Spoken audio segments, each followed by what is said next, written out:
Hello everyone, here is my lecture on plant reproduction. This is from chapter 30 and chapter 38 from the Campbell Biology textbook.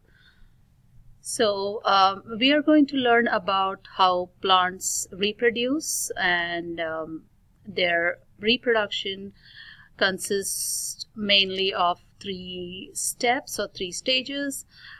Namely pollination, which is the transfer of pollen from the stamen to the carpel, and then we have fertilization, which is the pollen tube that goes from the pollen that's on the stigma to the ovules in the ovary, that's fertilization, and the sperm meets the egg.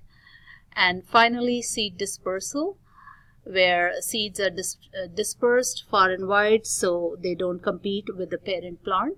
So this is plant reproduction, and plants do take help from other organisms, usually a pollinator like bees or hummingbirds for pollination.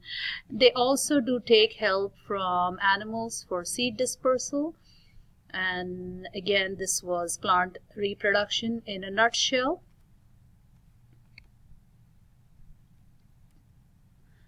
Plant and animal life cycles, there are some main differences. Let's begin with the animal life cycle. Animals are diploid. They are multicellular individuals. They have two sets of chromosomes. One set is a maternal set and one is paternal. The animal undergoes meiosis in their testes or ovaries. The cells, they will undergo meiosis to form haploid unicellular gametes. These are unicellular, single-celled, and then those gametes, namely sperm and egg, they will fertilize, and a diploid zygote will be formed, which will undergo mitosis several times to again form the diploid multicellular individual animal. So that's the animal cycle. There is no alternation of generation in animals. It's only a multicellular diploid individual, and the haploidy will only be exhibited by unicellular gametes. So there is no multicellular haploid stage in animals. Whereas in plants, there is going to be both diploid and haploid multicellular stages in the life cycle, and hence it's known as alternation of generation. In plants, the diploid multicellular sporophyte produces spores. Sporophyte means a plant that produces spores. Phyte means a plant, and sporo meaning a plant that produces spores. The spores are produced through meiosis, and the spores are going to be haploid, and the spores will then undergo several divisions of mitosis to form a multicellular gametophyte, which will also be haploid, and that will undergo mitosis to produce haploid gametes. Since there is so many mitotic steps, there will be way more gametes produced from one spore in a plant as compared to the gametes that is produced by meiosis in animals. So plants can produce way more gametes after they undergo mitosis from the haploid multicellular gametophytes. Again, gametophyte would mean, phyte would mean a plant, and gametophyte mean a plant that produces gametes. So plants will alternate between the diploid sporophyte and the haploid gametophyte generations. The gametes will fertilize just like we saw in animals, and they will undergo mitosis. Later on, the zygote will undergo mitosis to form the diploid multicellular sporophyte. In most plants, the sporophytic generation is going to be the more dominant one, and gametophyte generation will be highly reduced and dependent on the sporophyte. Here we see a cladogram depicting the four main types of plants.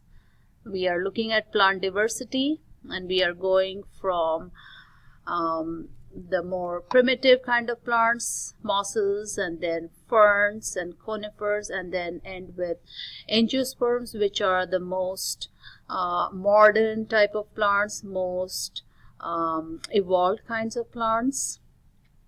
We look at the derived traits. So the common ancestor of all these kinds of plants did not have vascular systems. Vascular system meaning xylem and phloem vessels, tissues that help conduct water and food. So we see bryophytes, they are non-vascular, they are the mosses, they are land plants. However, since they lack a vascular system, they cannot be very tall since they cannot conduct water. Next is pteridophytes. We see the vascular system developed here. So all of these plants, the pteridophytes, gymnosperm and angiosperm, they would have vascular systems in them. However, pteridophytes are seedless, so they do not produce seeds. We see pollen and seeds that this was a derived trait, and so gymnosperm and angiosperm have pollen and seeds. We see there's a sperm in their name, which means they do have pollen and seeds. However, gymnosperm, the seeds are naked. The seeds will be placed inside this cone-like structure. These plants are known as conifers, and flowers and fruits evolved somewhere on this branch of this plant diversity tree, and they would have the flowers and fruits and seeds within, and those seeds will be dispersed by using dispersal agents. Also, the flowers will be pollinated sometimes by using help from pollinators. We will go over each of these classes of plants. So bryophytes, just to recap, they are seedless, they are non-vascular, they have swimming sperm, which means that they need to be very close to water and need water for the sperm to swim and reach the other plant. The gametophyte here is dominant, the sporophyte is dependent, and of course they use spores for reproduction. Pteridophytes, commonly known as fern, these are also seedless, they do not produce seed. They are vascular plants though, so you can have fern. Sometimes fern can be really tall. There are some tree ferns. They have swimming sperm, so yes, they need to be close to water and get some amount of water in order for the sperms to swim. The sporophyte is dominant here, so we see that switch from a dominant gametophyte to a dominant sporophyte. The gametophyte here is independent, and there are spores for reproduction. There is alternation of generation, but here we start to see the trend of the sporophyte being the dominant generation. Gymnosperm, also known as conifers, these seeds are naked, they are not enclosed within a fruit.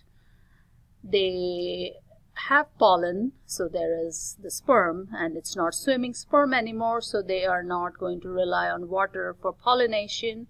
These are usually wind pollinated, and there is a dominant sporophyte and a dependent yet and reduced gametophyte.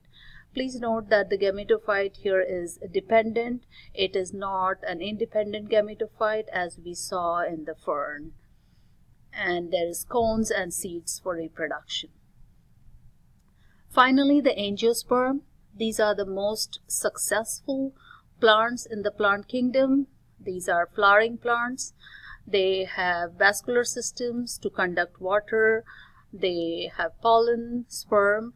They make use of pollinators to help pollination. They also get help from other animals for seed dispersal or other agents for seed dispersal.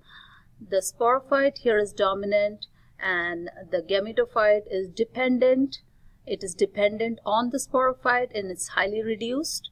We get to barely see it, and they do produce flowers, fruits, and seeds for reproduction. Here are some examples of angiosperm of flowering plants. Pretty much all the plants that we see around us, grasses, herbs, shrubs, trees, are all angiosperm, except the redwood trees, which are gymnosperm. Grasses are also angiosperm, and most of our food that we eat or the crop plants are all angiosperm. So we rely on angiosperm and their advanced evolutionary traits, where they use other animals to be successful for our own success. Here is the angiosperm life cycle. So what we are looking at over here, the plant is a sporophyte. It's diploid, it's independent, it's dominant. And the plant produces flowers, and plant and flowers are not synonyms. So a flower is a reproductive organ of a plant, and inside this flower will be the highly reduced gametophytes. The gametophyte is dependent on the sporophyte for nutrition, and the tissues the gametophyte tissues rely on the sporophyte tissues for pretty much everything. It's highly reduced. The gametophyte is haploid. Here we see the picture of the male gametophyte, that is the pollen, and the female gametophyte, which is the ovules in the ovary. They are haploid but highly reduced, barely seen. We have to zoom in or look at it under a microscope in order to see so.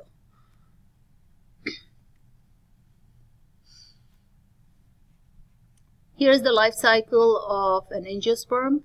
We see portions that are colored blue, and that's the haploid generation, and that would just be the male and the female gametophyte.